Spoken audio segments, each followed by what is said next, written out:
उधर रूस के हमले के खौफ में जी रहे यूक्रेन के पड़ोसी मोल्दोवा ने भी जंग की तैयारियां शुरू कर दी, क्योंकि रूस ने कई बार यह संकेत दिए हैं कि यूक्रेन के बाद उसका अगला निशाना मोल्दोवा है और मोल्दोवा पर रूस के इस गुस्से की वजह भी है, क्योंकि छोटा सा देश मोल्दोवा रूस के सामने सीना तान कर खड़ा है। जंग शुरू होने के बाद से ही वो यूक्रेन के साथ है। इतना ही नहीं, नेटो का सदस्य नहीं होने के बाद भी वो सालों से उसके साथ मिलकर काम कर रहा है। जबकि कुछ रोज पहले ही वहां की राष्ट्रपति ने नेटो में शामिल होने की इच्छा भी जाहिर की थी। और इसी बात ने रूस को बुरी तरह भड़का दिया, क्योंकि यूक्रेन ने भी नेटो में शामिल होने की जिद की थी।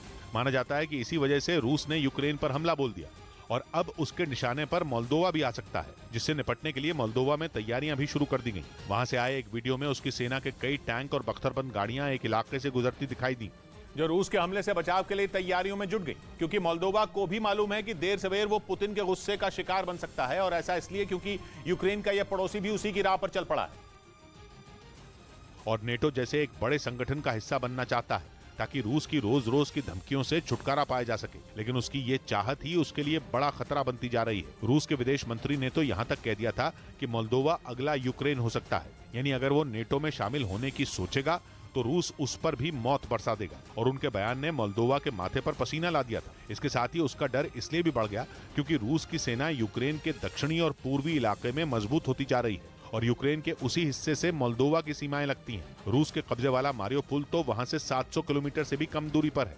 मतलब यह कि रूस जब चाहे तब मोल्दोवा को मिसाइलों से निशाना बना सकता है। इसी वजह से मोल्दोवा ने अपनी सुरक्षा के लिए तैयारी शुरू कर दी और उसकी सेना ने मिलिट्री ड्रिल करके जंग की अपनी तैयारियों को परखा।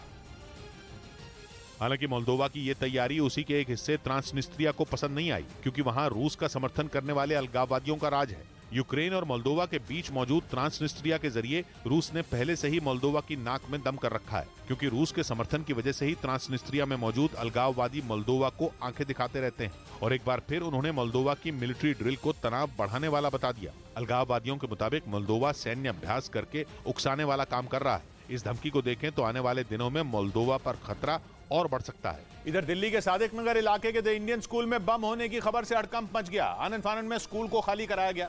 हालांकि वहां बम होने की खबर महज अफवाह निकली, लेकिन पहले बम होने की खबर से वहां अफरा तफरी मच गई। सभी को फौरन बाहर निकाल लिया गया, जिसके बाद बॉम्ब स्क्वाड ने वहां सर्च ऑपरेशन शुरू किया। बड़ी संख्या में पुलिस बल भी पहुंचा है और उसके बाद छानबीन भी की गई है। पुलिस ने तलाशी पूरी होने पर इस खबर को फर्जी बताया। सारा कुछ हमने चेक कराया। पुलिस के मुताबिक पहले भी इस स्कूल को धमकी भरी ईमेल आई थी, जिसे जर्मनी के सर्वर से भेजा गया था। इस बीच पटना एयरपोर्ट पर बम की खबर अफवाह निकली। पुलिस के मुताबिक फोन के जरिए एयरपोर्ट को बम से उड़ाने की धमकी मिली थी, जिसकी जानकारी मिलते ही बॉम्ब स्क्वाड वहां पहुंच गया, जिसके बाद एयरपोर्ट पर सर्च ऑपरेशन चलाया गया। बम होने की सूचना की खबर के बाद यहां पर पटना एयरपोर्ट पर बम निरोधक दस्ता पहुंचा है। पुलिस ने इस मामले में एक आदमी को गिरफ्तार कर लिया और उससे पूछताछ शुरू कर दी।